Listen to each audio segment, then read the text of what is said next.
Welcome back to another tasty edition of Wine and Dine, the show about great wine, great food, and entertaining, brought to you by the Saltwire Network. So today's tasty edition, we're going to talk about Riesling, and we're going to wish Riesling a happy birthday.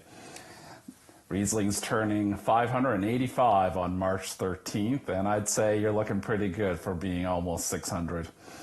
But then again, Riesling's known for aging gracefully. So why March 13th? Well, back in 1435, we had the first recorded history of Riesling. At the time, it was Rieslingen. After about a century, the name changed to what we now know as Riesling. And that many hundred years later, we have Riesling dominating the vineyards of Germany and being grown throughout the world. But today, we're going to talk about German Riesling, and what I consider one of the most exciting styles of wine in the world. Okay, so now you're walking into the wine store and trying to figure out what Riesling am I going to buy. So you want one that's going to suit your taste. So they can range from very dry to very sweet. So how do you know which they are? In the old days, German Riesling labels were a little confusing, but there's actually, when you look at them, some clues that tell you about the wine. Clue 1, alcohol. The sweeter the Riesling, usually the lower the alcohol. Just means the winemaker has not fermented all the natural sugars in the grape juice into alcohol, leaving a bit of sweetness in the wine. 7.5%, 8%, 8.5%, expect that to be slightly sweet.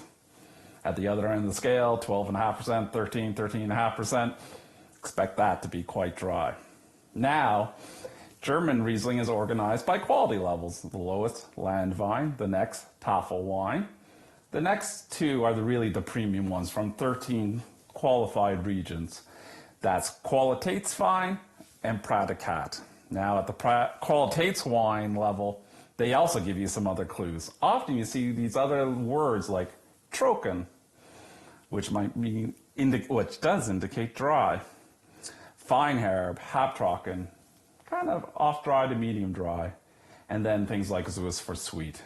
So then we move into the Prädikatswein, and this is, the top. And this is where some wineries use classic indicators, so things like Cabernet, usually the least ripe, but usually made in an off dry, easy to drink style. Spätlese, riper, slightly sweeter. Then we get into Auslese, even riper, and tends to be quite sweet. And then three other levels, Beerenauslese, Eiswein, Trocken Beerenauslese, which are the sweetest.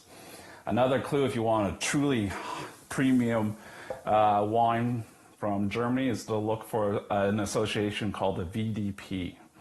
And so this wine that's called Großgewachs, which means it's from one of their cru vineyards, is a dry, you'll see on the label, Trocken, German Riesling. So if you like dry, let's go for a slightly higher alcohol. If you like sweet, let's go lower. Now we're going to talk about how to pair them with food. So if you're like me, birthday celebrations are all about the food. And the great thing about German Riesling, it actually is the biggest producer. Germany is the biggest producer of Riesling in the world, more than 50% actually. They have lots of options. We talked about you can go from dry to sweet. Then you have to say, how can I pair these with food? So when you think about crisper, drier styles of Riesling with all that kind of limey freshness, you can use that to cut through the fattiness of, fried food, but you can also work it with food with a notable acidity level, things like ceviche. As we move up and get a slightly more sweet, like the medium dries and the off dries, you tend to get a little more aromatic fragrance out of these Rieslings. They tend to go with a little more aromatic food. This is why I love them, because they can work with things like Thai cuisine, Mexican, all Indian food if it's not too spicy. And finally, sweet versions. Sweet versions still have some acidity to them, so I love pairing them with fresh cheeses or after dinner with fruit-based desserts. Nothing too heavy, not dense cakes, but keep it light, keep it fresh, and keep it fruity, and you have a great pairing. So let's go to the plate and make some food to pair with Riesling. Let's start cooking. And the first dish isn't a lot of cooking at all, actually. Every great party starts with a great appetizer. So for this, we're taking a little bit of a play on South America paired with German Riesling. So have a muffin tin here. I just filled it with wonton wrappers. These are going to become our base, and really you just pop them in. You know, organically they make some really cool, beautiful little shapes. So perfect for a really eye-catching appetizer. You know, I just did a little spray of the muffin tin. Then certainly we're just going to put this into the oven for 8 to 10 minutes, bake it off, and then we're ready to go. Now it is camera time, so I've already pre-prepared. So here's our little wonton crisps that are kind of going to hold our taco filling. Now, for the really dry styles, like I said, you make a ceviche, which is just, I've used some local cod, marinated with lime juice, green onion, red onion, and a little bit of mango. And that's really fresh and citrusy, so it's going to be so good with dry Riesling. Now, for just a slightly off dry Riesling, we want to just kind of build up the flavor a little bit. So now we're really going to go to Mexico. So a little bit of freshly made guac in the bottom of your crisp. I'm still working with cod, so instead this time I've just brought some cod pieces, lay those in, easy, easy, easy. A little pico de gallo, so just like fresh tomato salsa, you know, so fresh, so good. So this is going to be so colorful, and really that's all we need to do.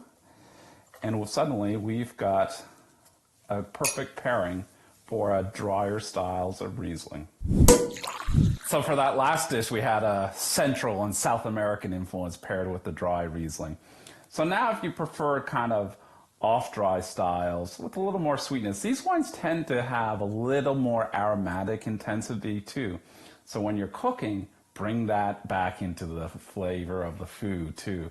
So I naturally gravitate to Southeast Asia, the milder side of India. Those cuisines have not a lot of weight, but they have flavor, sometimes a little heat too. So that sweetness in the wine will kind of balance the heat of the dish. So what am I going to serve for my dinner party? Well, I'm going to have a lovely Thai-inspired curry. So a little base of rice, just jasmine rice.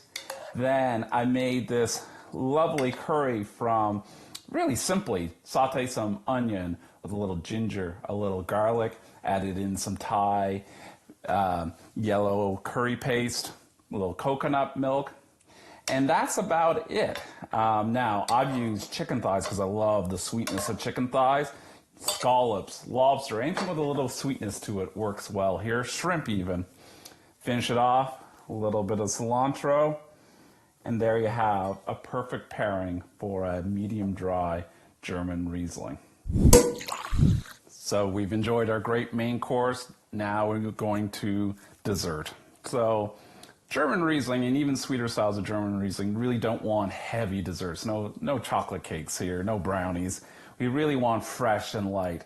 So fruit flans, just simple cheese and fresh fruit is lovely. Or you want to keep a simple dessert like panna cotta. Panna cotta is easy to make. It's just we bloom some gelatin in water, mix that with some milk that's been warmed with sugar and a bit of vanilla. Bring those back together, place them in a muffin tin, chill them overnight, and suddenly you have a really classic, really elegant dessert that wasn't very hard to make. But how do we top it to make it kind of come together with the Riesling?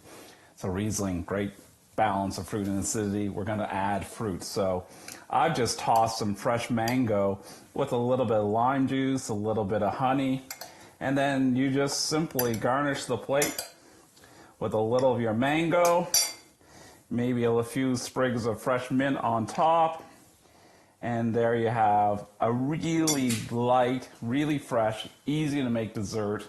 Pairs perfectly with German Riesling. So you can find these recipes at the end of this video and come back next week while I'm cooking with another wine country, or maybe I'm doing some quick and easy appetizers.